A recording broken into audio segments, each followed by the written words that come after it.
지난주에 이어서 이번 시간에도 기독교회사를 계속하겠습니다.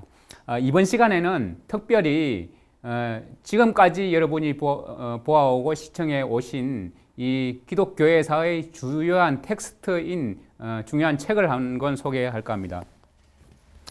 바로 이것이 기독교회사입니다 라는 책입니다.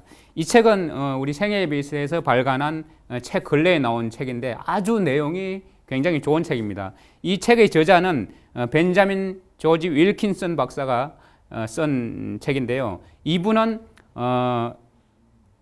하나님께서 보존해 주신 공인 역본과 그리고 그 역본에서 번역된 킹 제임스 성경을 옹호한 아주 탁월한 학자 중에 한 명입니다. 그런데 이 기독교회사 내용은 어떤 내용들이냐면 지금까지 여러분들이 시청에 오시면서 아마 직감을 하셨겠지만 아주 일반적인 교회사와는 아주 내용이 판이하게 틀린 그런 내용들입니다. 여러분들이 신학교에서 배웠든지 아니면 교회에서 배웠든지 간에 그동안 배워왔던 것들은 아주 많이 잘못된 것들이 많이 있습니다. 이 부분을 여러분들이 염두에 두고 시청을 하셔야 될 것입니다. 왜냐하면 일반 교회사가 역사와 마찬가지로 어떤 강자들에 의해서 기록되게 되어 있습니다. 그러다 보니까 정말 진실하게 올바르게 살던 사람들이라 할지라도 그들의 삶에 대해서는 그들이 약자이면은 그 부분들에 대해서 폐기가 되든지 아니면 그들의 책들이 거두어지고 말소되고 심지어는 그 사람들과 함께 화형을 당하는 일들이 빈번하게 있었습니다. 그런 것들을 염두에 두신다면 여러분들이 지금 시청하시는 이 방송이 혹시 충격적일지 모르지만 그래도 정말 어떤 것이 진리인지 여러분들이 분별하고 여러분들의 신앙을 다시 되짚어 보는데 귀한 시간이 될 것이라고 장담합니다. 자, 이번 시간에는 지난 시간까지는 우리가 시리아 교회와 그리고 시리아 교회의 중요한 지도자인 루시안의 진리를 향한 행적들을 살펴보았습니다. 그런데 이번 시간에는 왈덴스인들의 지도자 비잘린티우스와 그가 활동했던 곳들의 상황들을 살펴볼 것입니다. 우리는 일찍부터 초대교회의 믿음과 행위 속에 살금살금 기어 들어와서 복수를 시작한 이교는 아주 단 한순간도 교회에서 완전히 제거된 적이 없다는 사실을 살펴보고 있는 것입니다. 또한 이교는 신자들의 믿음이 저하되거나 열성이 식어질 때는 이단이나 부패의 핵심 세력으로 바뀔 준비가 언제든지 되어 있다는 것입니다. 자, 이러한 때에 비잘린티우스는 이탈리아 북부와 그리고 프랑스 남부에 거하던 고결한 왈덴스인들 사이에 아주 탁월한 지도자였습니다. 어떤 사람들은 그를 왈덴스인 교회의 첫 번째 최고 지도자로 여기기도 합니다. 자, 그의 시대에 이르러 초기 교회에 스며들어온 이교 간섭에 대한 저항이 점점 커져서 마침내 혁명적 수준에 이르게 되었던 당시입니다. 그 결과로 한때 성도들에게 전해졌던 믿음을 유지하고자 갈망하는 이탈리아 북부와 프랑스 남부에 살던 사람들이 모여서 하나의 조직체를 이루었습니다. 자, 여러분이 파워포인트 보시듯이 오른쪽 상단에 있는 초록색 지도를 보시면 오른쪽 하단이 이탈리아 밀라노 지방입니다. 그리고 왼쪽 상단이 스위스 제네바 지역이고 그리고 이제 왼쪽 하단 쪽은 프랑스 남부의 리옹 지방과 경계에 있는 중간에 하얀 부분은 알프스 산의 가장 높은 지형, 아주 험악하고 사람들이 살기에 아주 적합하지 않은 바위들로 구성되어 있는 그런 곳들입니다. 이곳들에서 숨어서 살던 그리스도인들에 대해서 지금 여러분이 살펴보고 있는 것입니다. 오직 성경에 기초된 진리만을 갈구하면서 교회에 스며들어오고 있던 신기한 미신적 행위들을 배척하던 사람들은 성경에 근거한 비잘린티우스의 명쾌한 가르침에 큰 영향을 받았던 것입니다. 당시에 아일랜드 교회를 확장하는 중에 있던 아일랜드의 패트릭이 분명 중서부 유럽에서 일어난 이 개혁으로 인해서 그 마음이 자극을 받았을 것입니다.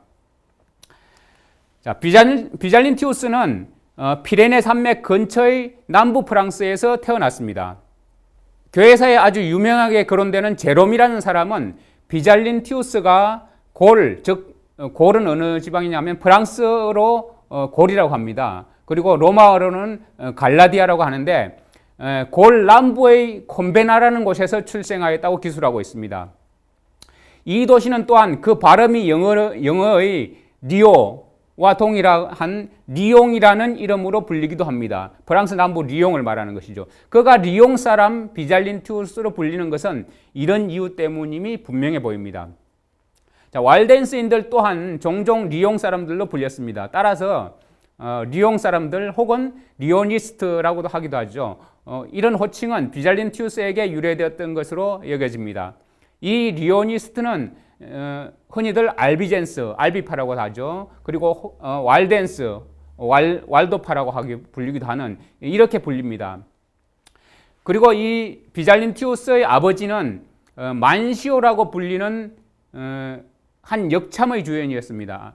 당시에 만시오는 로마 제국 전역에 걸쳐서 설치되어 있던 여행객들을 위한 정거장이었던 것입니다. 여행객들에게 말을 바꾸어 주는 이곳이 바로 이 계획자의 어린 시절 집이었습니다. 그의 집에서 말을 바꾸어 가는 여행객들은 상인들이나 사절들, 명사들, 주교들 혹은 일반 여행객들 그리고 제국의 급사들 등이 있었습니다. 이 사업은 한창 자라나는 청년에게 산중에 위치한 그의 아버지 집에 묵던 사람들로부터 모든 화제에 관해서 정보를 얻을 수 있는 풍부한 기회를 제공해 주었던 것입니다. 비잘린티우스는 양떼를 돌보고 그리고 사냥을 하고 또는 산골짜 길에서 여행객들을 안내하면서 고독함 중에서 그의 키와 지혜가 자라났던 것입니다. 그는 때때로 그리스도인 여행객들과 접촉하는 중에 그리스도를 자신의 구주로 받아들였던 것입니다. 비잘린티우스가 수도원 제도와의 만남이 시작되고 투쟁이 되었던 때를 살펴볼까요? 그의 집 근처에 유명한 역사학자였던 술피치우스 세베루스라는 사람의 사유지가 있었습니다. 그 저명한 저술가는 학자들에게 우상과 같은 존재였습니다. 그가 한 번은 당시에 이름이 널리 알려져 있던 대부분의 사람들을 자신의 저택으로 초청을 했습니다. 그는 비잘린티우스를 고용해가지고 자기를 이제 돕도록 하였던 것이죠. 처음에는 아마도 잡일을 시켰겠지만 후에는 그에게 소장료를 받고 소유지를 관리하는 일을 하게 하였습니다. 자, 비잘린티우스가 술피치우스 세베루스에게 고용되어 일을 하고 있는 동안에 이 역사학자 술피치우스는 그에게 큰 변화를 겪은 한 사건들이 있었습니다.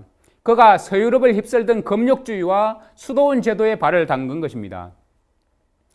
비잘린티우스는 일찍부터 그의 고용주를 사랑해 왔습니다. 술피치우스 세베루스는 글 쓰는 일에 많은 수고를 하는 중에도 배고픈 사람을 먹이고 가난한 사람에게 의복을 나누어 주고 또한 병든 사람들을 찾아가는 이 사람의 뛰어난 지력에 크게 감복했습니다. 자, 이렇게 북쪽 멀지 않은 곳에 트로이 주교인 마르틴이 살고 있었는데 이 세베루스가 이 마르틴을 동경했습니다. 이 고위 성직자가 루아르 강의 제방 주변에 프랑스에서 최초의 수도원을 설립한 사람입니다. 그가 자신 스스로에게 강요하고 있는 극단적으로 엄격한 금욕주의는 그의 소위 말하는 기적들에 대한 과장된 보고들과 연결되면서 서유럽의 금욕적 생활에 대한 열정을 불러일으키게 되었습니다. 술피치우스 세베루스는 켈트족으로서 그의 재정을 담당하고 있던 비잘린티우스와 함께 마르틴을 이제 방문하였습니다. 그 만남은 술피치우스와 비잘린티우스 둘 모두에게 엄청난 변화를 가져오게 된 것입니다. 하지만 이 변화는 같은 방향이 아닌 전혀 다른 방향으로의 변화가 이루어졌던 것입니다. 이 트로이 주교 마르틴의 광신적 행위가 술피치우스와 그의 찬란히 빛나는 재능들을 금욕적인 생활로 이끌어가고 말았습니다. 이것들은 비잘린티우스가 직접 보았거나 아니면 적어도 전에 들은 술피치우스에 관한 이야기들입니다. 이 비잘린티우스는 그의 후원자가 술피치우스가 트로이 주교를 방문한 것이 술피치옷을 더 행복하게 하지도 않고 또한 더 좋아지게 하지도 않았다는 사실을 발견할 수 있었습니다. 집으로 돌아온 후에도 마르틴의 잔상이 이 감수성 강한 역사학자 술피스에게 출몰하곤 하였습니다. 그는 그 금욕적인 고위 성직자를 떠올리면서 밑에 재만 깔고 오직 베옷을 덮은 상태로 찬 맨바닥에 누워서 잠을 잤고 심각한 질병에 걸려서도 부드러운 침대나 따스한 옷을 거부하였으며 또한 그리스도인은 죄 위에서 죽어야만 한다고 선언하였습니다. 그는 또한 모든 식도락을 거부하고 몸에 매우 해로운 음식들만 먹었고 눈에서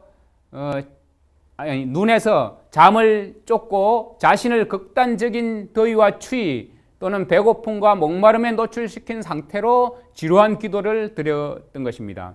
술피치오스는 그가 그 같은 금욕 생활을 하지 않는다면 자신에게 하늘 문이 닫힐 것이라는 믿음을 갖기까지 공상 속에서 자신이 마르무티어에서 보고 들은 바를 계속해서 곰곰이 생각하였습니다. 괴이한 것들에 대한 호감, 곧 불가사의한 이야기들을 공상하면서 생각하는 습관과 금욕 생활을 실천하는 습관이 비잘린티우스의 고용인 술피치오스를 꽉 움켜잡고 있었던 것입니다.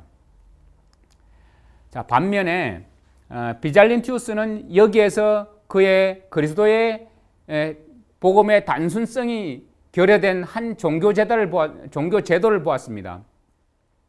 비잘린티우스가 본 것은 한편으로는 허영심 가득한 우쭐함과 영적 자만과 불가사의한 권세에 대한 요구를, 다른 한편으로는 거짓 겸손과 의기소침을 보았던 것입니다. 이 둘 모두 그리스도의 온전하고도 충분한 희생에 관한 가르침을 훼손시키는 금욕주의라는 잘못된 제도의 소산이었던 것입니다. 이 금욕주의는 또한 트로이 마르틴과 같은 사람들의 고통과 선행에 과도한 가치를 부여했습니다. 비잘린티우스는 마르틴이 아마도 결국에 가서는 그 같은 사람들이 연약한 형제의 마음속에서 높임을 받아서 중보자의 자리까지 올라가서는 거룩한 예배의 대상 바로 밑에 위치할 것임을 내다보았을 것입니다. 결과적으로 우리는 비잘린티우스가 후일에 금욕주의의 오류를 드러내고 성인 숭배의 진행 상황을 억제시키는 노력을 기울인 것이 바로 술피치우스의 집안에서 받은 첫 인상 때문임을 인정할 수밖에 없었습니다.